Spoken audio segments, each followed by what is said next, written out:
नमस्कार. ताण म्हणजेच स्ट्रेस आपल्या सगळ्यांच्याच आयुष्याचा एक अविभाज्य भाग आहे, नाही का? पण हा ताण म्हणजे नक्की काय असतो, तो आपल्याला का जाणवतो आणि आपल्या शरीरावर आणि मनावर त्याचा नेमका काय परिणाम होतो? चला, आज आपण या ताणामागचं मानसशास्त्र आणि विज्ञान सोप्या भाषेत समजून घेऊया. विचार करा, परीक्षेच्या आधी पोटात येणारा गोळा किंवा ऐन पावसाळ्यात ऑफिसला जायच्या वेळी बस चुकणं किंवा मग गाडी चालवताना चुकून सिग्नल तोडल्यावर पोलिसांनी अडवणं. हे आणि असे अनेक प्रसंग आपल्यापैकी प्रत्येकाने कधी ना कधी अनुभवले आहेत. हे सगळे अनुभव म्हणजे दुसरं तिसरं काही नसून ताणाचेच वेगवेगळे चेहरे आहेत. आजच्या या चर्चेत आपण 5 मुख्य गोष्टी समजून घेणार आहोत. सगळ्यात आधी ताण म्हणजे नक्की काय, मग आपण बघणार आहोत की घटनेपेक्षा आपण त्या घटनेकडे कसं पाहतो हे जास्त महत्त्वाचं का आहे. त्यानंतर आपलं शरीर धोक्याच्या वेळी कसं रिॲक्ट करतं. मग लढण्या पळण्यापलीकडेही काही प्रतिसाद असतात का, आणि सगळ्यात शेवटी ताणामुळे आजारपण कसं येऊ शकतं. चला तर मग सुरुवात करूया. तर आपला पहिला विभाग, ताण म्हणजे नक्की काय. इथे आपण या भावनेची नेमकी व्याख्या काय आहे आणि त्याला कारणीभूत ठरणाऱ्या मुख्य गोष्टी कोणत्या हे समजून घेऊ. वैज्ञानिक भाषेत सांगायचं झालं तर ताण म्हणजे एक अशी नकारात्मक भावनिक अवस्था ज्यामुळे आपल्या शरीरात, विचारांमध्ये आणि वागणुकीत काही अपेक्षित बदल होतात. आणि हे बदल कशासाठी होतात, तर एकतर ती तणावपूर्ण परिस्थिती बदलण्यासाठी किंवा तिच्याशी जुळवून घेण्यासाठी आपलं शरीर आणि मन तयारी करत असतं.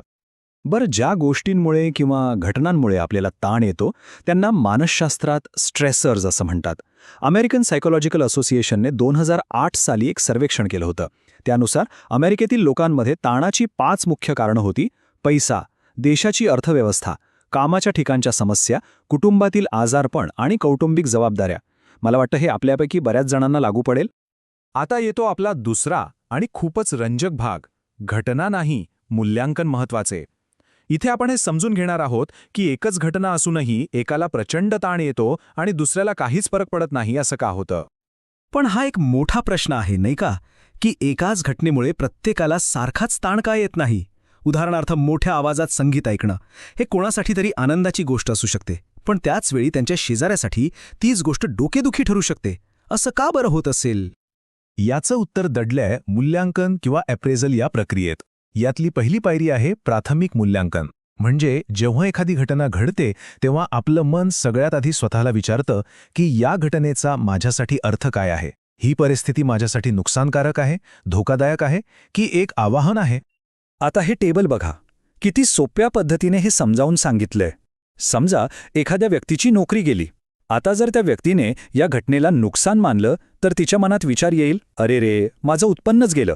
जर तिने याला धोका म्हणून पाहिलं तर विचार येईल, आता मी माझ्या कुटुंबाला कसं सांभाळणार. पण जर तिने याकडे एक आव्हान म्हणून पाहिलं तर तिचा दृष्टिकोन असेल, ठीक आहे, ही एक संधी आहे, मला यापेक्षा चांगली नोकरी मिळू शकते. पहिलंत, घटना एकच आहे पण त्याकडे बघण्याचे दृष्टिकोन 3 वेगळे आहेत, आणि याच दृष्टिकोनावर ठरतं की आपल्याला ताण किती येणार. यानंतर येते दुसरी पायरी, ज्याला दुय्यम मूल्यांकन म्हणतात. यात व्यक्ती स्वतःला विचारते, ठीक आहे, परिस्थिती तर ही आहे, पण याला सामोरं जाण्यासाठी माझ्याकडे काय साधनं आहेत, माझी क्षमता काय आहे. जर उत्तर हो, मी हे सांभाळून घेऊ शकेन, असं असेल तर ताण कमी होतो. पण जर वाटलं की आपल्याकडे पुरेसं बळ नाही तर मात्र ताण प्रचंड वाढतो. चला, आता मनाच्या विश्वातून शरीराच्या विश्वात येऊया. आपला तिसरा विभाग, शरीराची धोक्याची घंटा. यात आपण बघूया की धोक्याच्या वेळी फक्त आपलं मनच नाही तर आपलं शरीर कशाप्रकारे प्रतिसाद देतं. या विषयातला सर्वात जुना आणि पायाभूत सिद्धांत मांडला वॉल्टर कॅनन यांनी 1932 मध्ये. याला म्हणतात फाईट ऑर फ्लाईट रिस्पॉन्स, म्हणजे लढा किंवा पळा प्रतिसाद. हा आपल्या शरीरातला एक अगदी आदिम प्रतिसाद आहे. कॅनन यांच्या सिद्धांतानुसार जेव्हा आपल्या मेंदूला कोणताही धोका जाणवतो तेव्हा आपलं शरीर, मज्जासंस्था आणि काही हॉर्मोन्सच्या मदतीने लगेचच सक्रिय होतं. हे शरीर आपल्याला एकतर त्या धोक्याशी लढण्यासाठी तयार करतं किंवा तिथून पळ काढण्यासाठी तयार करतं. आपल्या पूर्वजांसाठी हे गरजेचं होतं. पण गंमत बघा, आजकाल ऑफिसमधील डेडलाईन किंवा ट्रॅफिक जॅमसारख्या गोष्टींनाही आपलं शरीर तसाच प्रतिसाद देतं जसं एखाद्या हिंस्त्र प्राण्याला देईल. आणि हीच धोक्याची घंटा सतत वाजत राहिली तर ते शरीरासाठी हानिकारक ठरू शकतं. यावर हॅन्स सेले यांनी आणखी काम केलं आणि जनरल अडॅप्टेशन सिंड्रोम नावाची संकल्पना मांडली. त्यांनी सांगितलं की जर ताण खूप काळ टिकून राहिला तर आपलं शरीर 3 टप्प्यातून जातं. पहिला टप्पा असतो अलार्म, म्हणजे धोक्याचा इशारा मिळतो आणि शरीराची प्रतिकारशक्ती क्षणभर कमी होते. दुसरा टप्पा आहे रेझिस्टन्स, ज्यात शरीर त्या ताणाचा सामना करण्यासाठी आपली पूर्ण ताकद पणाला लावतं. पण जर ताण तसाच राहिला तर येतो तिसरा आणि शेवटचा टप्पा, एक्झॉस्शन. यात शरीराची सगळी ऊर्जा संपते आणि प्रतिकारशक्ती पूर्णपणे खचते. पण थांबा, गोष्ट इथेच संपत नाही. आधुनिक विज्ञानाने या लढा किंवा पळा सिद्धांताचे पुढे जाऊन काही नवीन गोष्टी शोधल्या आहेत, आणि तोच आहे आपला चौथा विभाग, लढण्यापलीकडचा प्रतिसाद. संशोधकांच्या असं लक्षात आलं की फाईट ऑर फ्लाईट मॉडेल हे सगळ्यांना, विशेषतः महिलांना, पूर्णपणे लागू होत नाही. आणि मग एस.सी. टेलर यांनी एक नवीन सिद्धांत मांडला, टेंड अँड बिफ्रेंड. हा सिद्धांत सांगतो की ताणाच्या वेळी खास करून महिला लढण्या-पळण्याऐवजी आपल्या मुलाबाळांची काळजी घेतात, म्हणजे टेंड करतात, आणि आपल्या मित्रमैत्रिणींशी, नातेवाईकांशी संपर्क साधून आधार शोधतात, म्हणजे बिफ्रेंड करतात. जिथे फाईट ऑर फ्लाईटमध्ये ॲड्रेनलिन हॉर्मोन काम करतो, तिथे टेंड अँड बिफ्रेंडमध्ये ऑक्सिटोसिन हा हॉर्मोन महत्त्वाची भूमिका बजावतो. आणि या प्रतिक्रियेमागे पक्क विज्ञान आहे. ऑक्सिटोसिन, ज्याला आपण लव्ह हॉर्मोन म्हणूनही ओळखतो, तो आपल्याला शांत राहण्यास आणि इतरांशी भावनिक नातं जोडण्यास मदत करतो. महिलांमध्ये इस्ट्रोजन हॉर्मोनमुळे याचा प्रभाव आणखी वाढतो. असं मानलं जातं की उत्क्रांतीच्या ओघात स्वतःचं आणि आपल्या मुलांचं एकाच वेळी रक्षण करण्यासाठी महिलांमध्ये ही प्रणाली विकसित झाली, आणि म्हणूनच ताणात असताना स्त्रिया पुरुषांपेक्षा जास्त प्रमाणात सामाजिक आधाराचा शोध घेताना दिसतात. आता आपण आपल्या चर्चेच्या शेवटच्या आणि कदाचित सर्वात महत्त्वाच्या भागाकडे आलो आहोत, ताण आजारांना कसा जन्म देतो. यात आपण बघूया की हे सगळे मानसिक आणि शारीरिक प्रतिसाद आपल्या आरोग्यावर दीर्घकाळात कसा परिणाम करतात. संशोधकांनी असे 4 प्रमुख मार्ग ओळखले आहेत ज्यांद्वारे ताण आपल्या आरोग्यावर थेट हल्ला करतो. चला, हे 4ही मार्ग आपण थोडक्यात पण व्यवस्थित समजून घेऊया.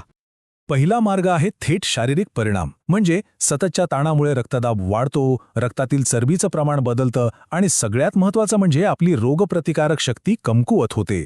दुसरा मार्ग आहे आपल्या हानिकारक सवयी. अनेकदा ताणात असताना लोक सिगारेट ओढणं, चुकीचं खाणं, कमी झोपणं किंवा व्यायाम टाळणं अशा सवयींच्या आहारी जातात. तिसरा मार्ग आहे आपल्या मानसिक आणि सामाजिक संसाधनांचा ऱ्हास, म्हणजे तणामुळे लोक मित्रमैत्रिणींपासून दूर जातात, त्यांचा आत्मविश्वास आणि सकारात्मकता कमी होते. आणि चौथा मार्ग म्हणजे आरोग्य सेवांचा वापर नीट न करणं. तणात असलेली व्यक्ती औषधं वेळेवर घ्यायला विसरते, डॉक्टरांकडे जायला टाळाटाळ करते किंवा आपल्या आरोग्याकडे पूर्णपणे दुर्लक्ष करते. तर आज आपण पाहिलं की ताण हा केवळ बाहेरच्या घटनेत नसतो, तर त्या घटनेकडे आपण कोणत्या नजरेने पाहतो यात दडलेला असतो. ही गोष्ट आपल्याला पुन्हा आपल्या सुरुवातीच्या मुद्द्यावर घेऊन येते. फक्त एक विचार करा, जर आपण आपल्या आयुष्यात येणाऱ्या प्रत्येक ताण देणाऱ्या गोष्टीकडे एक धोका म्हणून पाहण्याऐवजी एक आव्हान म्हणून पाहिलं तर काय होऊ शकतं.